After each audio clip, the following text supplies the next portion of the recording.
शादीशुदा प्रेमिका जब अपने जवान प्रेमी के साथ कुछ अलग तरीके से, कुछ अलग हटकर शारीरिक संबंध बनाने की प्लानिंग करती है, तो उस प्लानिंग के तहत दोनों प्रेमी प्रेमिका एक रूम में पहुंचते हैं।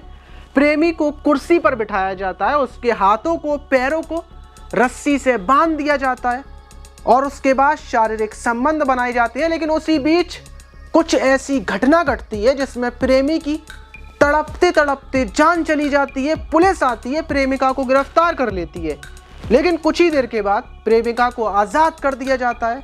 यकीनन पूरी वारदात सुनकर आप हैरान हो जाएंगे। तो चलते हैं और जानते हैं पूरा मामला। वीडियो को ज़रा सा भी स्किप ना करें। तो बात कर रहे हैं महाराष्ट्र के नागपुर की। वहाँ पर रहने वाली वैशाली देवी, जिसकी उम्र 35 साल थी। वैशाली देवी की शादी 5 साल पहले हुई थी। वैशाली के एक 2 साल का बेटा भी था, लेकिन शादी के 1 साल के बाद ही वैशाली की प्रेम कहानी उसके घर के ही पास रहने वाले युवक के साथ शुरू हुई थी। वजह यह थी कि वैशाली शादीशुदा जिंदगी से 1 साल के अंदर ही बोर हो गई थी। वो चाहती थी कि शादी के बाद भी उसका पति उसके साथ बॉयफ्रेंड की तरह रहे, उससे बॉयफ्रेंड की तरह बातें करे, उसको गिफ्ट दे।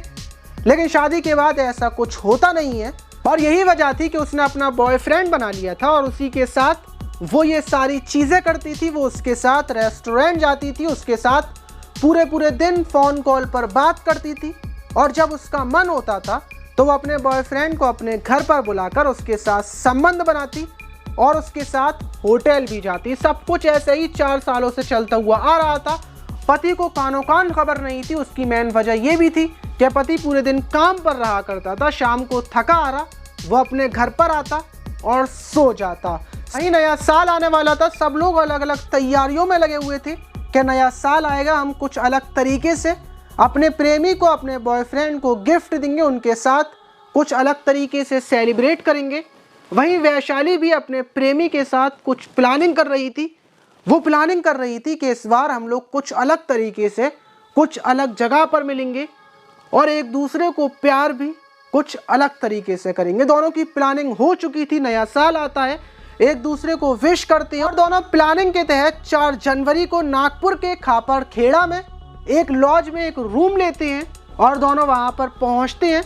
दोनों ने जैसी प्लानिंग कर रखी थी उसी हिसाब से प्रताप अपने साथ रस्सी लेकर आया था। कुछ देर के बाद रोमांस स्टार्ट होता है, एक दूसरे को प्यार करना स्टार्ट होता है।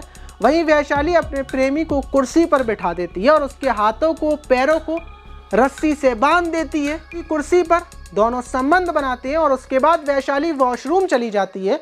लेकिन जब वो वापस आती है तो प्रेमी कुर्सी से नीचे पड़ा हुआ था। वैशाली उसको हिलाती है, झुलाती है, लेकिन उसकी सांसें बंद हो चुकी थी। वैशाली सर्विस स्टाफ को फ़ोन करती है।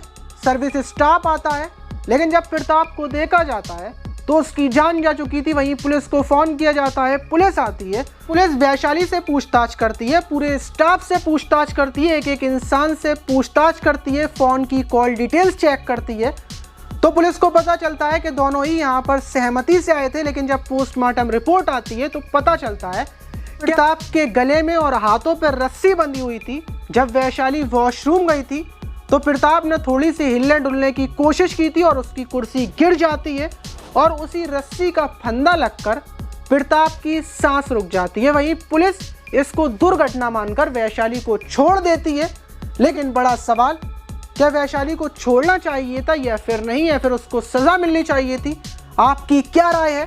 लेकिन ये जो संबंध बनाने का तरीका था ये कोई नया नहीं था। बहुत सारे प्रेमी प्रेमिका और बहुत सारे शादीशुदा जोड़े कुछ अलग करने में, कुछ रोमांचक करने के लिए ऐसे अलग अलग तरीके अपनाते हैं और ये पहली घटना नहीं है। इससे पहले भी काफ़ी सारी घटनाएं हो चुकी हैं। लेकिन आप इस पर क्या बोलना चाहेंगे? क्या ये सही है या गलत? कमेंट बॉक्स में ज़रूर बताइएगा।